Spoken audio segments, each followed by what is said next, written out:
I think the internet can be a beautiful place. It can, but it also... We love the internet. We love so many adorable cats and dogs. I love all the cats, all the puppies, all the interspecies relationships. Oh my God, so cute. I go, is this the future? Right? The animals who just get along. Every cheetah a dog. Welcome to That's So Mental. I'm Alana Cohn-Sullivan. And I'm Christina Fernandez. And each week we'll dive deep into the labyrinth that is the human brain. Now, we have no business giving advice on mental health, but we do have a lot of opinions and experiences with full-blown mental breakdowns. That's So Mental. We are here to, make you feel something. We're here to just... Oh my God, we need a bloopers just like of all these intros. We're figuring it out just like you are. We're hosting a mental health podcast, but we are not professionals. We are you. We're regular people with no business telling others how to live their lives. Is that a good pitch? And we perform and write comedy. And then sometimes we have a real professional. And today we have a professional on the show. Right. And she's going to give some solid advice, some real, just like decoding real information. Brains. She has a brain and degrees. She went to Harvard at some point. A lot of degrees. You gave it sounded a little Trumpy, that lot of degrees. I did. He's going raspy these days. I'm wondering about his vocal situation.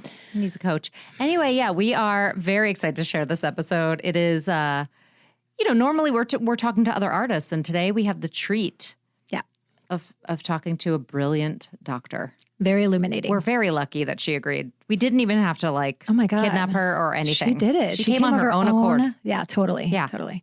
So here it is. We're going to have a little chat with Dr. Alisa Angelone. So excited to have Dr. Alisa Angelone. Oh, thank you. Clinical psychologist and wonderful human and friend. And thank you. Thank you, of course, yeah. For and traveling. now my best friend. Yes. Now your best friend. We're going to be besties. Just going to try to recruit you. That's okay. I'm open. Yeah. I'm ready. Yeah. So thank you for joining us. This is a comedy podcast where we usually have no business in talking about the brain or therapy or anything to do with anything besides dumb jokes our own and our brain. Like going into our own minds. Yeah, and today's a whole new thing because we have an actual professional, a doctor. She's a doctor. I'm a doctor. Oh, do you like it when people say Dr. Angelone? I don't mind it. I mean, I earned the degree to get it, but mostly I don't ask people to call me that. I just say, but it feels nice when if someo's being a dick, though. I feel like it's a good time to doctor be them. like, Yeah, do you doctor them? You go, that's going to be doctor Actually, to you. That's doctor to you. Yeah. No, the most often place that it happens is when I get mail. Is that they ask you what your little your little prefix is. yeah. I put doctor, and so only the mail really calls me Dr. Alisa. I like when it's nice to be addressed. I like when you can choose that box. I think I put many different kinds: sir, madam, mademoiselle, and I think I'm sure I put doctor. Nobody's checking. I mean, I might put doctor. I think you should. It feels good when you receive that mail. You got to keep life exciting. Who needs a degree? You just check a box. Yep. It's just mail, and it's probably trash. So you might as well. Definitely trash. Right. Yeah, it feels good. Will you tell us a little bit about what your education was and how, I guess first, did you start immediately from college? You were like, this is what I want to do with my life versus changing gears in your mid-40s, which is a lot of our creative friends are doing. Yeah. I've known that this is the only thing that I really love and like since around 12 years old. So I've had the fortune to be able amazing. to do that. I know. It's been so clear to me. I have an older brother. He's about 6 years older than me, and he went to college and brought back this abnormal psychology book. And it was a college textbook, and I was not even a teenager yet, but I ate that book up. I just loved it. I read every page. I couldn't get enough. It's like pivotal moment, book. and you're like, that changed. Exactly. Oh, that is so amazing. Cool. So it's just the only subject area where I can read anything about it. I can learn anything about it, and I just can't get enough. And so it's that one thing that I've tried. I've looked at other things, and I've been like, oh, that would be kind of interesting or nice, but I don't get full of it. Yeah. It just is a thing that it's kind of a space where I'm never satiated. I love to know more. What a people are gift. Because I feel like my toxic trait is that everything is, I'm like, I want to do that. Yeah. But I think I was just thinking this is where we cross over. I think like we're fascinated by people. At the end of the day, all are like, okay, I do a little of this and a little of that, but like I think it is about the human condition, and it sort of feels like that's what it is for you, like the human mind. Yes. I mean, you can And how behavior could you and- ever yes. be like, I'm done? Yes. It just keeps going. And the reasons why people do things and what they do them for and what their needs actually are so individualized. So it's never streamlined. Yeah. It's never just Yeah, always like a the same linear- thing, yeah. Which is in part what I love about therapy, is that, you know, it's me and the other person working together to figure out what's important to them. And it's not what's important to me. It doesn't really matter what's important to me. It's what's important to them, what their needs are. And so it's kind of been this great thing that I've just always known, and always, I knew that's what I wanted to do. So I got a bachelor's in psychology. I during that time, I worked in a research lab and got some know-how in research, and then went on to apply to doctoral programs. I got in, and What's a research lab? It's where we research anything psychological. So it could be whatever interests you. It could be anxiety. It could be depression. What was it your could focus? Mine was anxiety and depression. Oh, Those have love always so. been- Got him. We're here, present. In part, I think that's why I love it. So everybody, it's touched everybody. I Right, I yeah. have never met a single person who hasn't felt low or felt some kind of fear or something or anxiety about something. And so it's so far-reaching. It's so interesting to me because it really is something everybody knows, at least a little bit, right? When Yeah, it totally. moves into kind of a clinical level, it can look a little bit different, but everybody knows a sense of it. It's like Yeah. essence. And So- so that's interesting. I know this is wrong, but when I think of a scientific research lab, I think of chimpanzees. Rats. Okay, yeah, we each think of animals, but we are animals, Alana. We are. So are there just people in cages, and then that's We how don't you study cage anybody. Okay, Not anymore. Maybe back in the Lana. 50s and 60s. Oh, wow. I know. Scary, but that's true. It's true. It was only women. Mostly women. Oh, you beat me. No. There's things like the Stanford Prison Experiment. Oh my God. and Oh you've God. heard of Wild. that, and Yeah. like things where we actually really went a little. We realized, what is an ethical practice? We went too far. around- We went too far. A big thing in psychology is being ethical, and so it's a really important thing that we weave into research as well. And so it can be about anything. It can be about what I happened to fall into in undergrad was about juror bias. It's not anything I've brought with me at all. Interesting. But it kind of got me attuned to what research looks like and the kind of questions to ask, how to understand, groups of people based on one person's response. It's just a really interesting side part. And in my doctoral program, in clinical psychology, we get trained as clinicians and as researchers. And so everyone can kind of do both and interweave them into each other. So a lot of research is about therapy, the effectiveness of therapy, what's the best way to deliver it to people, what's the best way to generalize it to groups and things like that. So we research all of that stuff. We don't just talk about it, we research it too. And so is that what you still do? You'll do both, like parallel? I at this point in my life, in motherhood, I have a private practice, and I just do therapy. I also enjoy looking at research, but I don't at this point in my do that career so much. actually do research. Yeah, Wow. Do you have your own therapist? I don't. Not right Is now. it the law that you have to have your own therapist? It is not the law that You're not breaking the law. I was See, like, I think it's the law, Alana. I think they have to.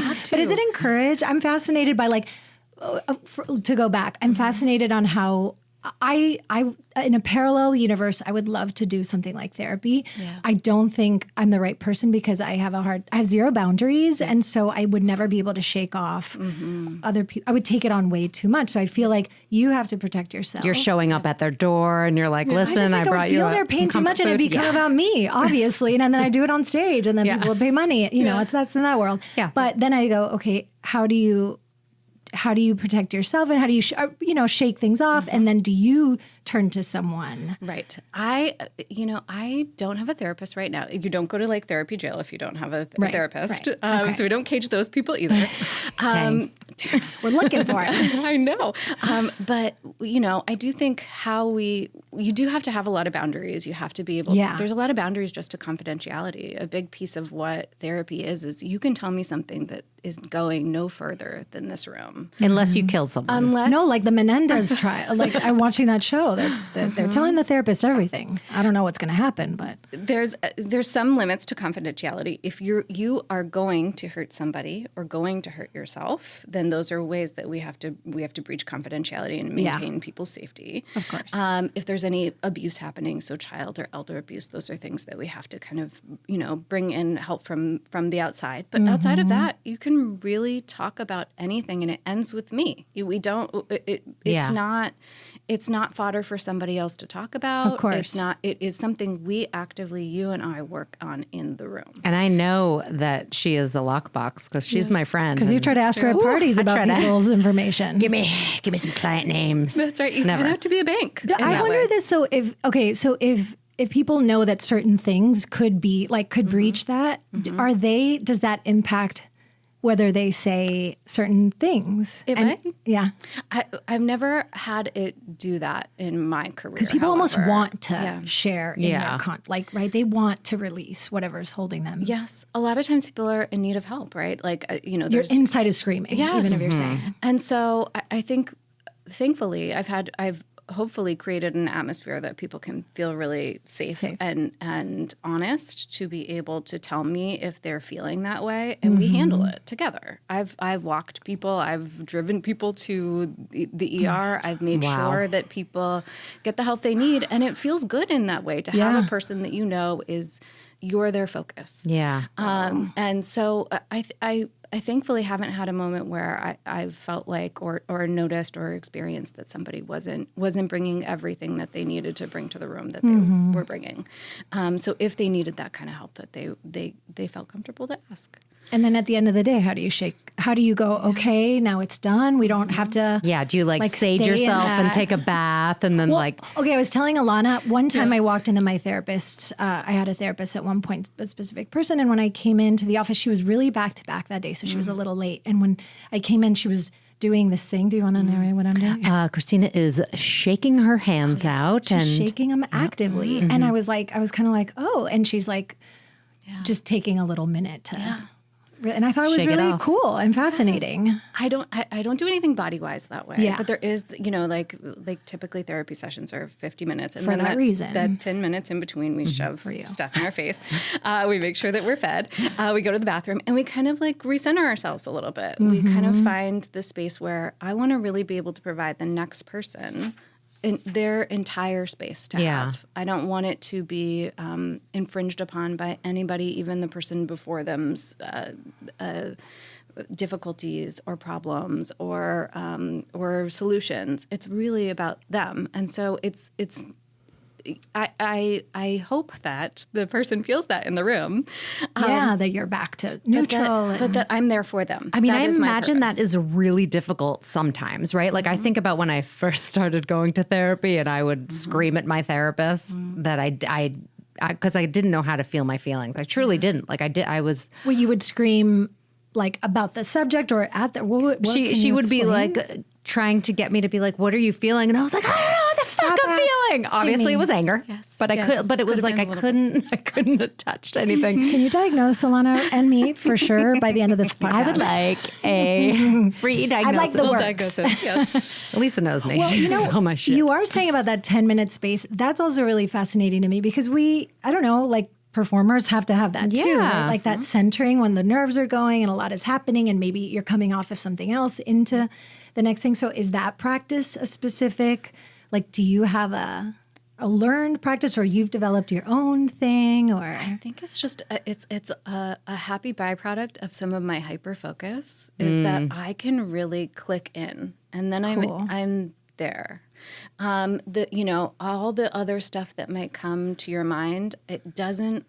It's such a beautiful space where we don't really do small talk. We do deep talk, and so you get right in, and it allows me to really click in. And there's certainly times in the in between where I think about what am I going to make my kid for dinner? What am I going to? But it doesn't come up. The stakes are high when you're talking to someone, so it's hopefully you're not veering off. Yeah. So my brain doesn't really go to other places. Yeah. It really allows me to click in, and so much so that I really sometimes forget what time it is. You kind of like watch the time go by, and you also have to be the holder of time as well to make sure that we have proper amount of time to kind of hold space and get you to be able to like go about your day. Do you find your internal clock is really good? Like when you turn, you're like, we're at 4, like you feel now 49 minutes. Because when I talk, my mother-in-law is a therapist. Yeah. And when I go into deep talks on the phone with her, not as therapy as mother-in-law, but right around 50 minutes, she goes, okay, well, I have to run. Seriously. And I was like, oh, Barbara, she's got that. She just has incredible. like, in the same way I think you and I have talked about, like we kind of know. We know our 7. We know our 5 or 15. 7. I can like kind of tell you, I know how much time that was. Yeah. Do you have like a good internal clock? I think, That's cool. But I think it's made it easier for me to really just click in and just see the person as they are, spend the time with them there. I want to really get in the muck with them. I want to understand how they're feeling. I also want to give them like tools and something to leave with, and so I want to make sure there's space for that. And so in therapy, you're really the holder of a lot of things. Of course, you're like you're juggling so much. I want to talk too about like the tools, because your focus is cognitive behavioral therapy, CBT, not CBT. Not CBD, hard different, not CBT. THC, not LSD. Those are all different. Not MSG. They're all different. Which I love. That's right. Delicious. CBT, I'm really drawn to. I actually had a therapist when I was about 14 years old.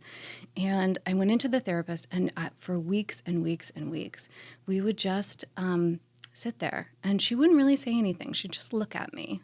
Were you talking, or you guys would just stare down? I was 14. I was you're quiet as hell. And this is, it was the 90s.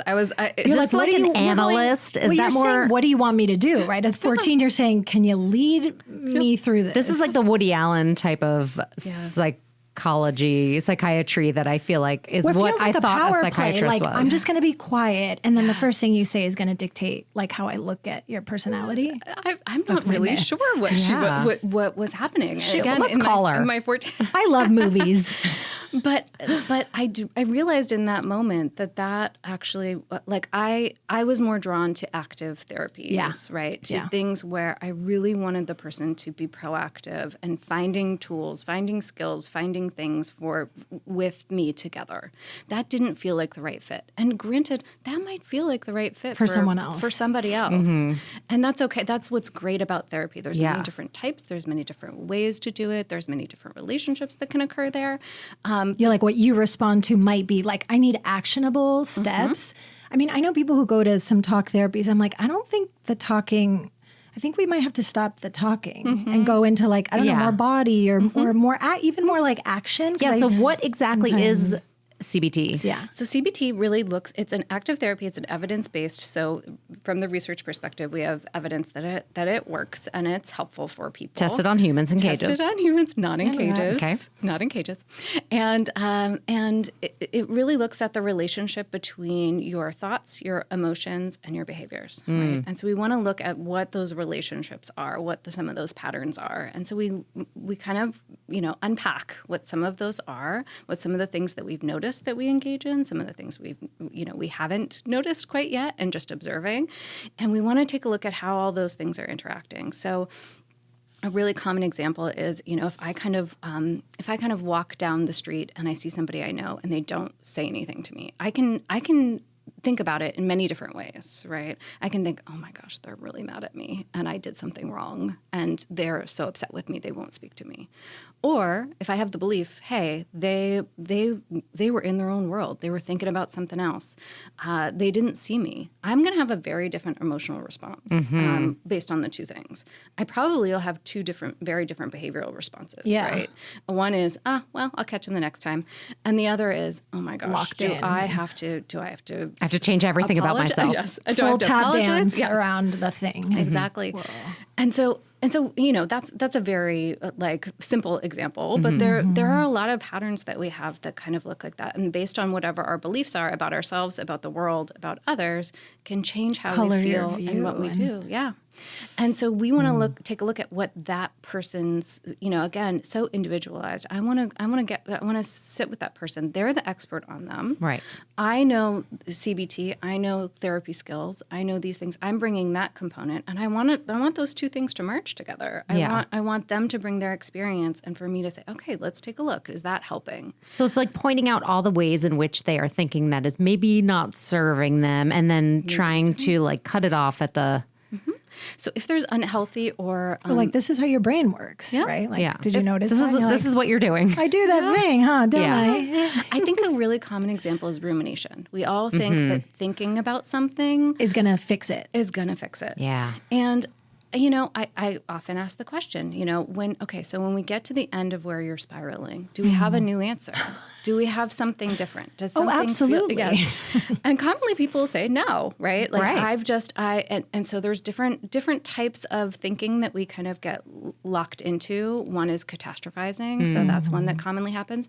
So we look at all these different ways that we think, how they color how we feel, and what we do, and then take a look at which ones are serving us and which ones aren't.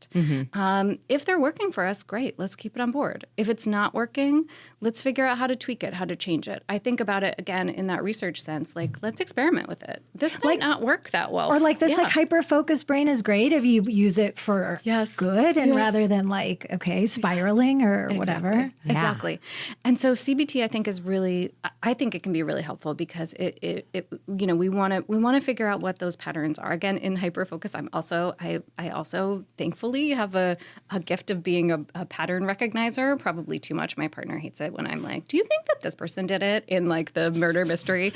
Because you're looking for clues. Out of, some piece of this pattern is out of whack. You'd make a great writer if you ever decide to retire.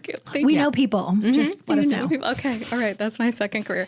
But there's other pieces of CBT that I think are really important too. There's other, parts of therapy that come from CBT. DBT is one of them. What is behavior therapy? Dialectical? I want to call it diabolical, but do you? It's not evil. Okay, it's not good. evil. Great, check. Dialectical behavior therapy (DBT) was initially created by Marsha Linehan to treat individuals who are diagnosed with borderline personality disorder. There are a set of skills. We realized as we kind of went along through research that they work for a lot of people. They work. They're skills that kind of are human skills. Because maybe we're all a little borderline. Well, we all need to figure out new ways to have relationships with other people, with ourselves, with our emotions, with distressing situations. And DBT really has skills that addresses all of those things. And we have like all these different parts of our brains to it. Like there's like just an old brain that sometimes can help and can get in the way. Get in the way. Yep. Do you think that like the way we live now has also changed psychology, right? Like the completely being detached from society in a lot of ways and not being with people in real life? I think social media has always been hard, and not to blame everything on social media. I also think social media is a great connector of people and connector of ideas. But I think that, social media plus the pandemic was really hard on people. Yeah.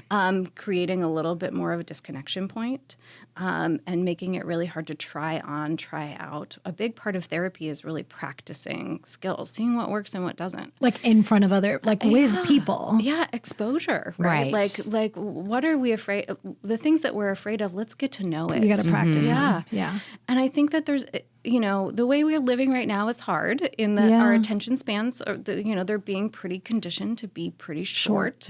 They're also giving us very, the unknown is not as valued as I think it should be. Don't get me started on how people cannot handle. Yeah. I think the internet and the internet, God forbid, but the internet. But it's given us everything at our fingertips, and it's like created this thing about control, right? And so then I think there's this permeating idea then that goes, well, I do control stuff, and when I want things, I get them. And so when there will always be that little gap of mystery, of space, of whatever you want to call it, that is always going to happen. People, I don't know. I'm just deep in some stuff now that I'm seeing people cannot release into the void. Yes. a lot of therapy is like, what relationships are we building with ourselves, with others, and again, with the world, right? And I think a lot about my relationship with the unknown. And some of it is great. Some of it is the opportunity for something spontaneous that I don't know. A lot of it in anxiety is, oh shit, what's going to happen? What is going to happen? And then having that catastrophic kind of thinking about it that says the unknown is inherently dangerous. So I'm going to figure it out. I didn't figure it I out. didn't have that kind of wanna be able to thought figure until I out had what- kids. And then it got really... It gets What magnified that's strong. because I know. you go, As oh, you're talking anything about it, is it's possible. really hard. Tomorrow, I have no When you idea have the opportunity what to will happen. answer And that's a every hard question pill to you could swallow. ever think about. Yeah. And in Subconsciously, some you're of the- thinking, I am postpartum able anxiety to do this Yes. all the time. And so Yeah. we See seek that answers, catastrophic thing sometimes in spaces where we don't need them. Oh my God. And the seeking is like such a human experience in such a way that we've evolved, and we're like losing that because there's nothing to seek anymore. Yeah. I mean, I think there's, thankfully, I think they're a part of DBT, a part of another type of therapy, acceptance and commitment therapy, is getting to know the present moment and actually trying to interact and be curious about that moment. Oh. And that is something we do have access to. Yeah. And for some, we consider it's the only thing we actually have access to. Yeah. The past we don't really get to change. The future we don't really get to dictate. And so we really have this moment right now. And so that's a beautiful space where we can really we can get to know something new. Yeah. In this space. It's a very yogic way of looking at life. It's just presence. It's all we have. I've been listening to a lot of Tara Brach meditations because I've had a show and the nerves are kicking. And so just ways to have people kind of decode both like from a neuroscience perspective to like the more meditative stuff. And I keep ruminating on something she said, which is, we are always racing there because of that dark kind of like knowing inside that we're like trying to avoid death. Yeah. And essentially we're experiencing those all the time in these many ways. Yeah. But that's why we're always like being here is like this reminder that you're living. There is, that there's this mystery to what's going on. And so we constantly are trying to evade it. Yes. And the ultimate thing we know is like, I don't know, not to go super dark, but I love Hey. it. I love it. What can I say? I'm a depressive type. I don't know who that girl Just a is. realist. Sometimes that existential stuff I love is, it. I'm sorry. It's is fascinating. interesting. Yeah. And I want to get really, I think since I've had kids and over 40, I think I'm finding this point in my life. And I think about my mother-in-law who's talked about, certain stages in life, that this is a stage, I don't know, I would be curious to ask her, but it feels like a stage where I want to like get okay with things so that later it doesn't kind of bite me in the ass, enjoy this life so that you don't look back and I feel like that's know. been the past like you were a child. 20 years now. I mean, probably like mid-20s is when I started like going to therapy and like really, but it's like never ending work. But I've been to therapy and it never clicked. I don't know. You are. I'm in a place where I'm like, oh my God, like what a gift, Like I have, and even the hard stuff is, I don't know. I'm really feeling good, guys. Good. Good. That's great. Not everyone needs the work. I need the work. I mean, I also have works. medication. Right. That helps too. They too. can be That done in helps.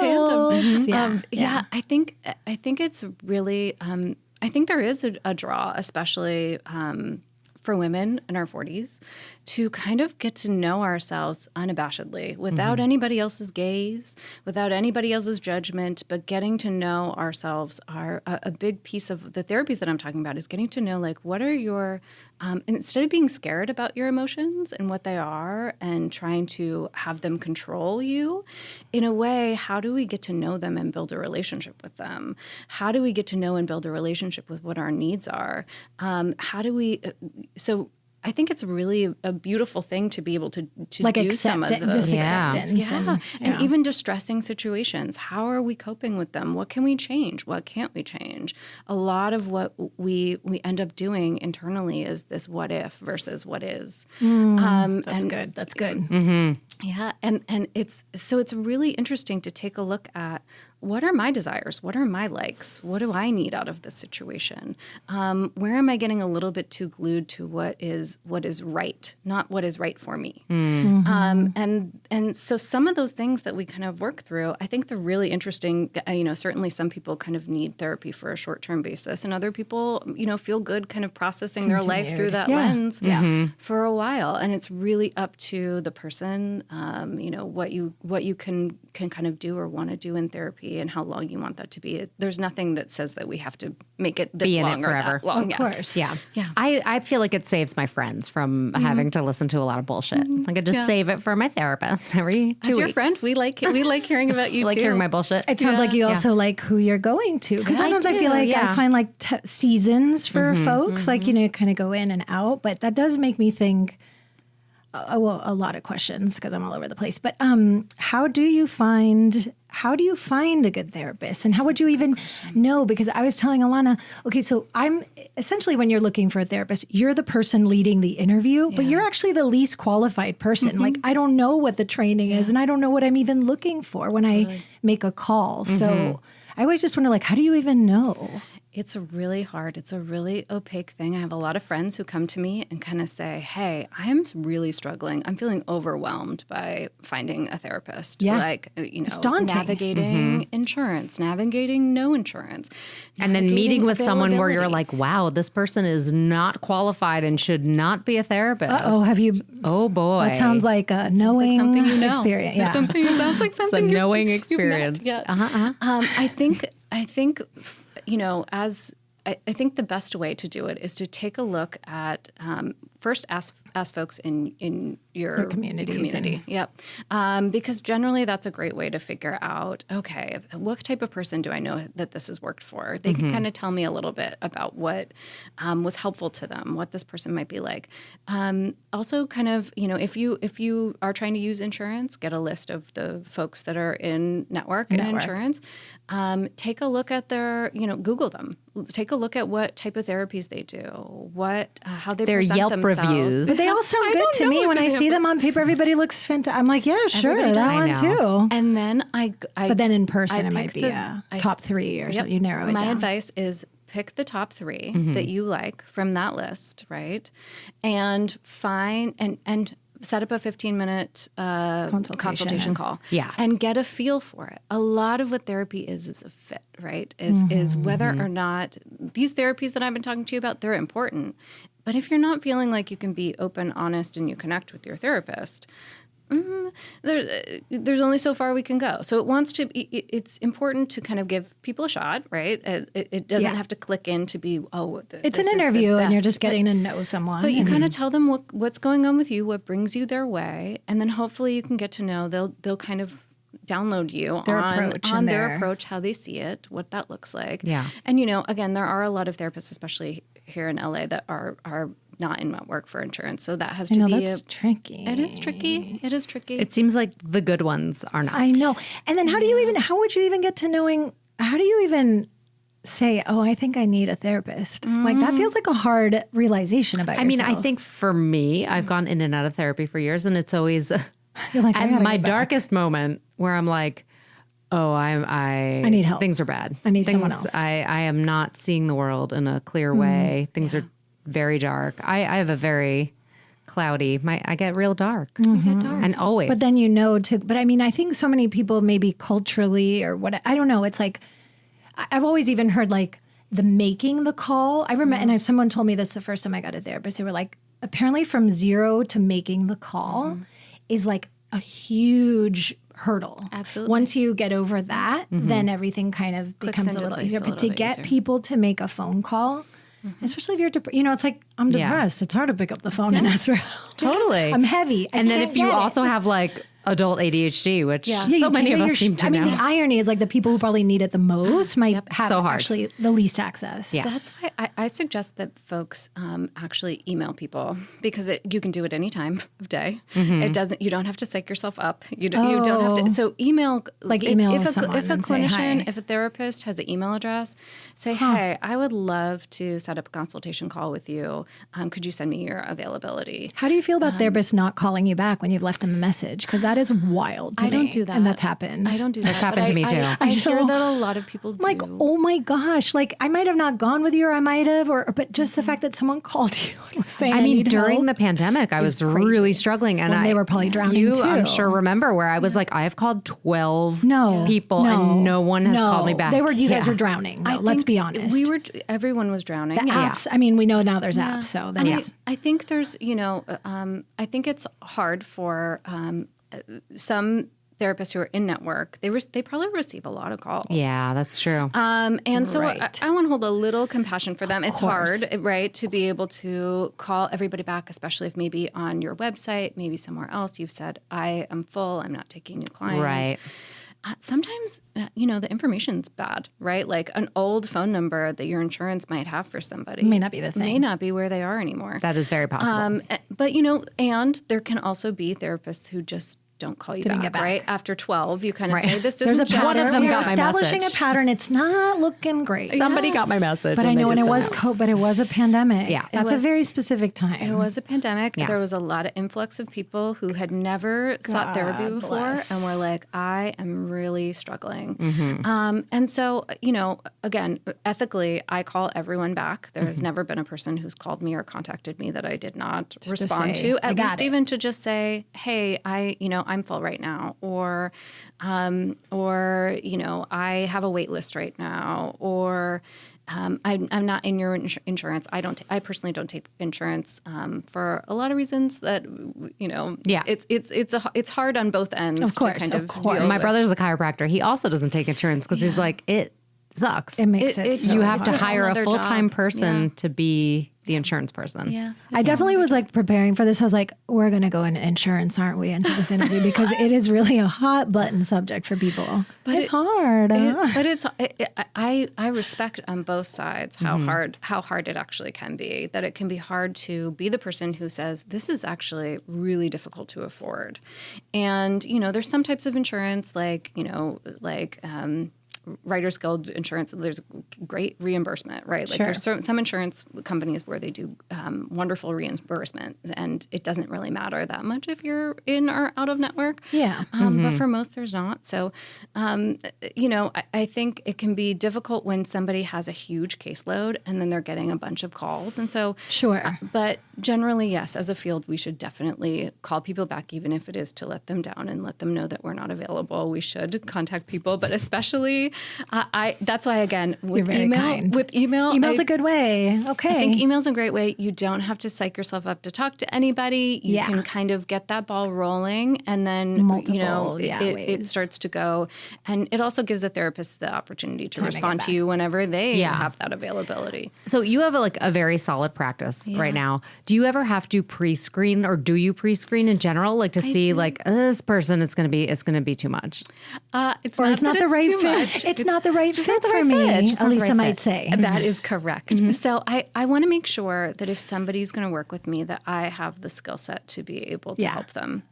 And so, my expertise, my specialties are in anxiety, depression, perfectionism. If somebody's dealing with something that's outside of that, I don't want them to waste their time or money with something that I would rather, and I do this when people call me and ask, and I'm not the right fit. Yeah.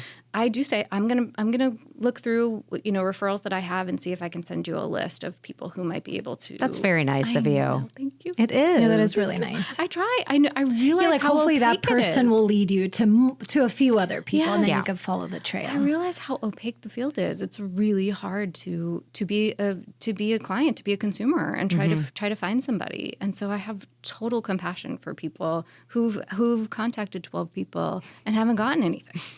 Or have gotten someone who sorry, you're like, Alana. wow, this Yes. person. Yes. Do you see a lot of creatives because I of do. you said depression? So I wrote, comedians equals depression, Writers. lawyers equal anxiety, Yes. don't know. Lawyers or writers' anxiety? writers anxiety. That is interesting. Yes, I do see a lot of creatives. I see a lot of lawyers. I see a lot of writers in this town, and I think Would you say comedians are mostly depressed?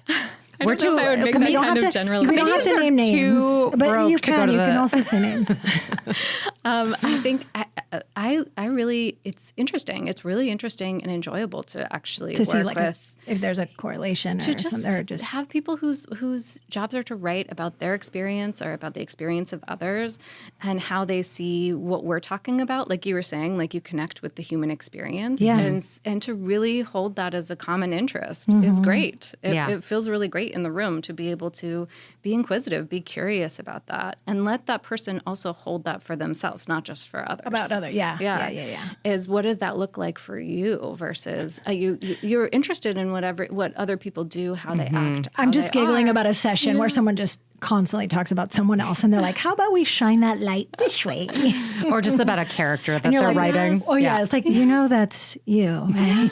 Well, I think that a lot of the That's what I would compassion say. we hold for other people. Yeah. I'll have people explain things to me, and they'll say the way that they're evaluating themselves for it. Oh my God, they'll And talk thinking so- about, would you ever say Talk that to your to friend or your mom or your kid. Never. No, I know. you would It's a hold good. compassion for them. Yeah. You would hold kindness and love and acceptance, and we have a really hard time Putting giving that that back. to ourselves. I always say, I mean, that's a nice thing about having kids is you go, oh my God, Christina, would you ever talk to your daughter this way?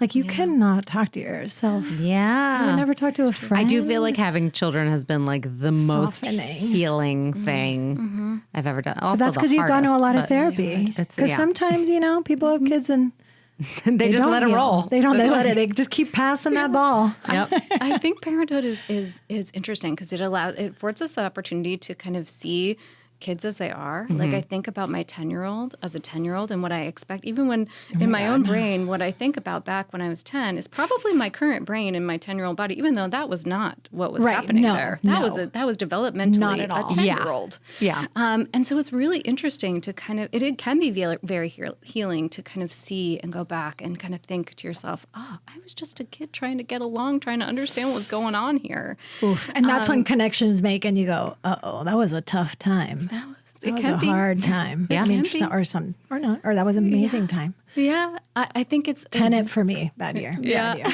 year. tough one. Yeah, 10 is when I started taking care of myself. That's when I started For sure. having to come home to make dinner. know. Which I'm like, that's crazy. Yeah. And I think you can think about it that way, is like really imagine your children really being left to their own devices completely. Yeah. At 10. And it does allow us to hold a compassion for ourselves Right. that we didn't have before. I will say parenthood can also turn on a perfectionism about trying to be the best parent. To fix the things, trying totally to be, overcorrect. Yeah, trying to be. Totally. I never feel like a good mom.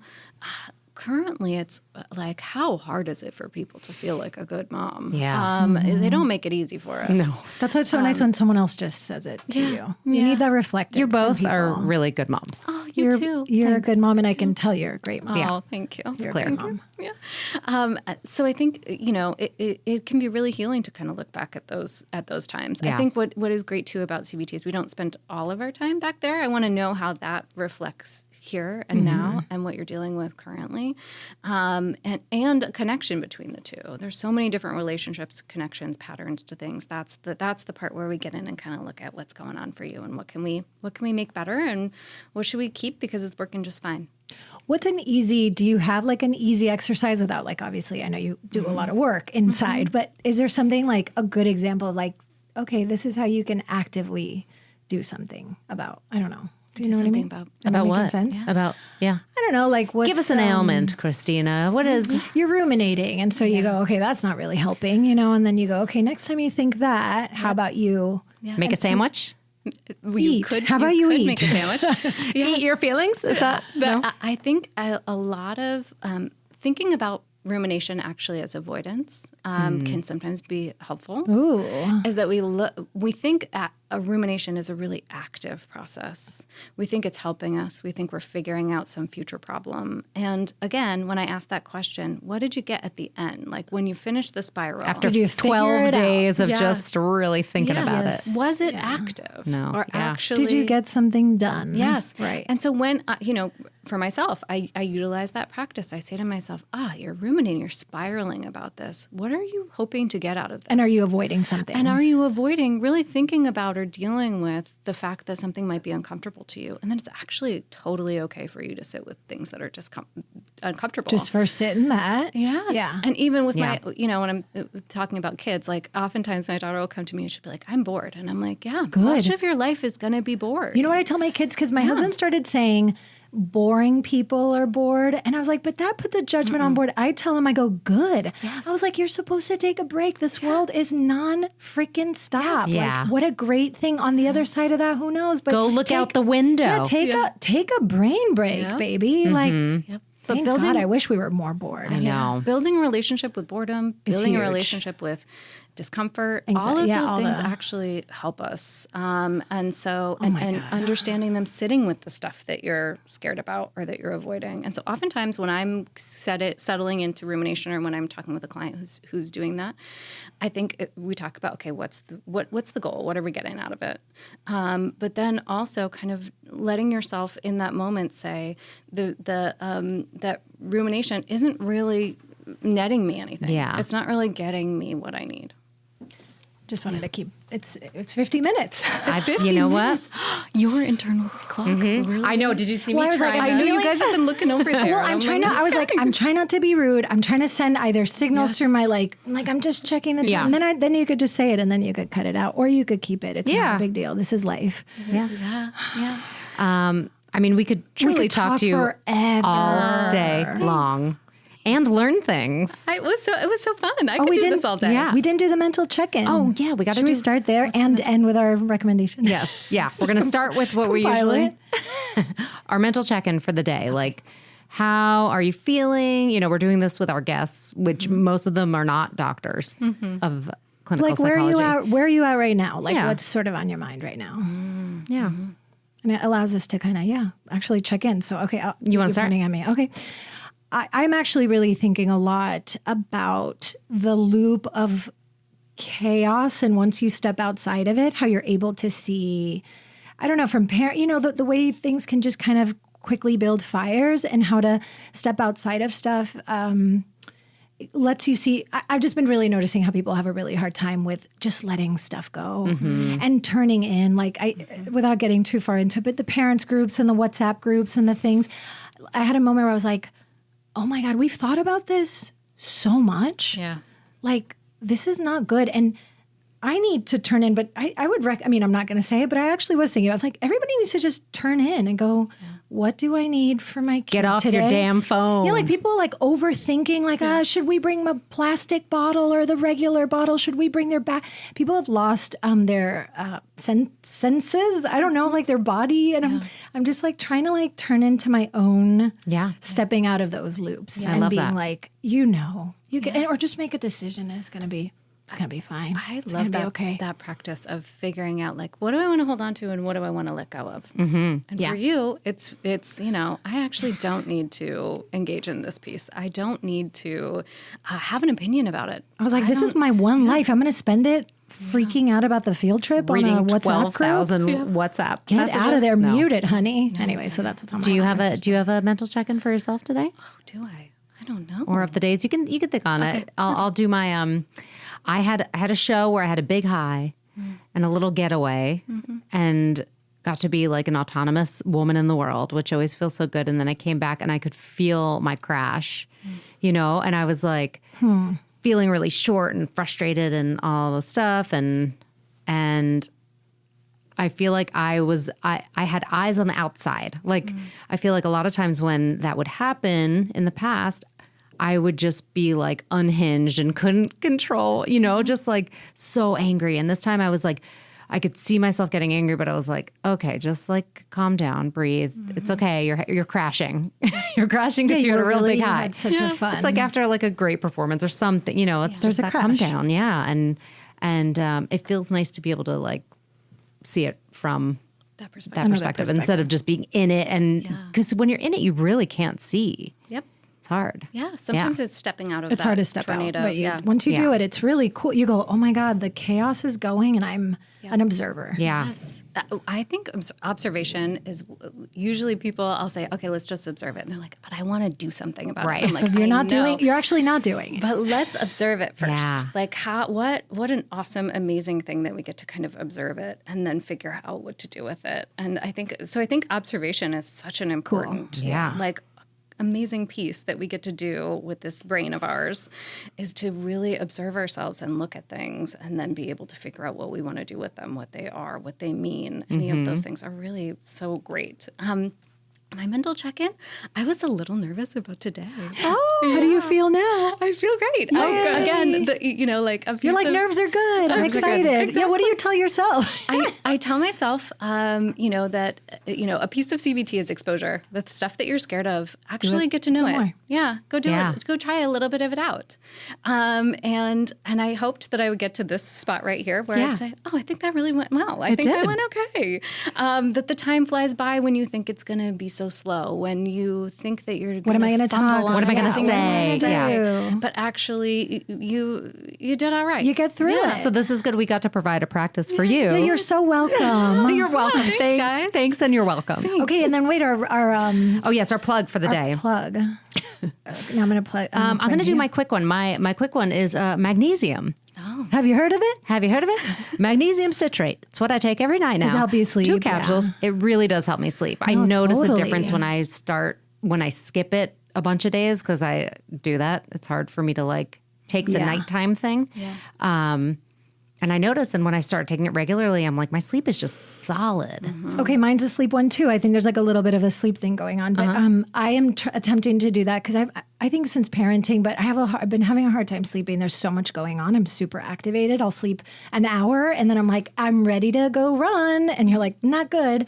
So I'm trying to reset my circadian clock with the Huberman lab stuff. I'm like all into I'm like turned very bro this past week, but I'm like all about like Dr. Huberman. But it was like, you go outside immediately in the morning, get 15 minutes of direct sunlight in your eyes, and that triggers the thing for the day. Cool. Whatever How's it been that- going? It's good. And then at night and then on the other side, you cut out the light, the screen light by a certain time before you go to bed. What is the time? It is What's the helping. cutoff? I don't know. I think he was saying like an hour and a half or something before you go to, and you just try to follow the sun of your diurnal, like if you're following that kind of traditional, you work during the day and you sleep at night. Of course, he was like, they're shift workers, so that's a very different thing. But the morning thing, you're like, I know I need to put my phone down, but the morning thing's actually it's sweet, like to go outside and wake up just a little early and go sit and have a cup of coffee and for 15 minutes outside just feels really good. Yeah, so that's what I'm I like plugging. that. Do you have an endorsement? Something you'd like to plug? Not a thing, an idea. Great. We love ideas. So one thing that I think is really helpful and I use a lot is that this idea that it's okay to be misunderstood. That it's okay for people to not quite get you all the way, to not quite understand exactly what you meant or exactly what you did or why you did it. And you don't have to worry about like fixing that over. Like, Yes. but I really need you to understand that I didn't mean to do that thing over that there. It's not always your responsibility. What Sometimes, a pleasure to let that go. Sometimes, yes, but also Sometimes. maybe but the majority of times, it's okay for it not to be. I love that. 100% understood, 100% this or that, and so I think it's a practice that a little something that could be gonna helpful. think about that today. Yeah. just being misunderstood everywhere. Like I don't get. I But that is good because you do get in like a perfection. Like, Yeah. I need you to know that what I meant was this and not that. Actually, Yes. Right. All the detours we take trying to understand the exact details. That's of a- what everybody. you're felt saying leave or a little thought room or- for mystery. A little mystery. That's a really good practice in a marriage. That's right. It is. Oh, Yeah. for sure. Because then you got to let stuff go. That means you got to let. Oh yeah. You got to release those claws. There's a lot of details that we get really hooked on. Yeah. And Yeah. we really need, sometimes the fight becomes I said it at I texted you at 8 versus 8:30. I said it first, and then you said yeah. that, and then I said that. Oh my God! and Yeah, it's like a that's- trial. It's Yep. literally like Yep, let the litigating. evidence show. that- Yes. And instead it's really the overarching like main thing is really what you want to get through. If that gets through, Let some of the other stuff be misunderstood. And with friends and ourselves, of course, there's certain spots where, you want to make sure you're tending to your relationships. Sure. And usually the people that I know that struggle with this don't, like they don't have problems tending to their relationships. Sometimes they tend a little bit too much to their relationships. So sometimes it's a nice practice to just, they didn't get it, and that's okay. I don't have to alter myself. I don't have to change myself. I don't have to change what I did, what I said, how they anticipated. We'll get him next time. Yeah. We'll get him next time. What a good time saver. Yeah. Thank you so much. Thank you. Alisa, this so has much. been such a pleasure. And I feel like people might actually learn things, which is not the purpose of this podcast. No, but they learn from Alisa. yeah, once in a while, maybe you come back and I'd love to. Yeah. I'll come back whenever you want. amazing. Thank you so much. All right. Thanks, guys. Hey, if you like listening to That's So Mental, send us your thoughts or show ideas. Let us know what you'd like to hear about. That was so mental. Rate, subscribe, and hit us up with your stories. That's So Mental.